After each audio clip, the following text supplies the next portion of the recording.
আজকের আলোচনার বিষয় হচ্ছে পরিবার। আলোচনার বিষয় কি? পরিবার। ইসলামে পরিবারের গুরুত্ব।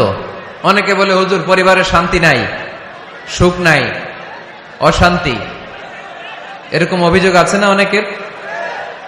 আমরা আমাদের পরিবারগুলো শান্তিময় হোক, সুখী সমৃদ্ধ হোক, আমাদের প্রত্যেকের পরিবারগুলো জান্নাতি পরিবার হোক, আমরা চাই কি চাই না?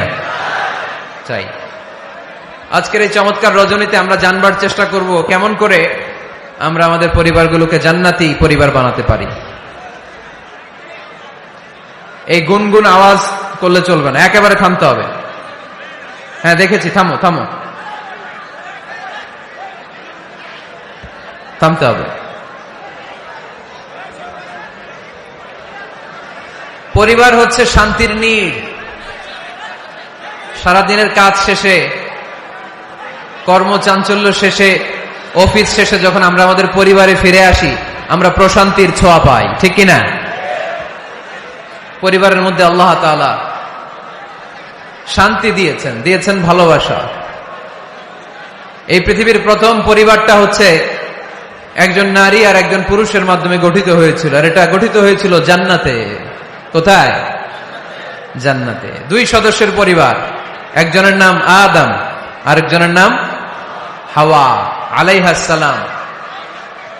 এই দুইজনকে আল্লাহ তাআলা জান্নাতে বিয়ে পড়িয়েছেন। সুবহানাল্লাহ পড়বেন না?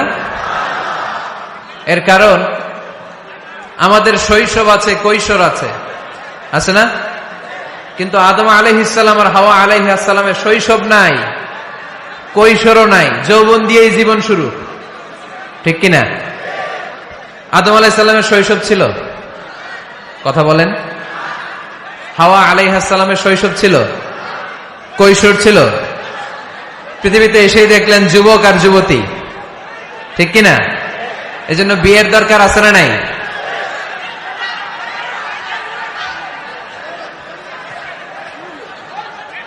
Very bad. এতবার বলার পরেও যদি আপনারা না থামেন, এই যে এক ভাই পাগড়ি মাথায় দিয়ে লাঠি নিয়ে দাঁড়ানো লাগছে, ঠিক না এটা? হ্যাঁ হয়েছে হয়েছে, ভয় দেখান, লাঠি দিয়ে মাইরেন না আবার।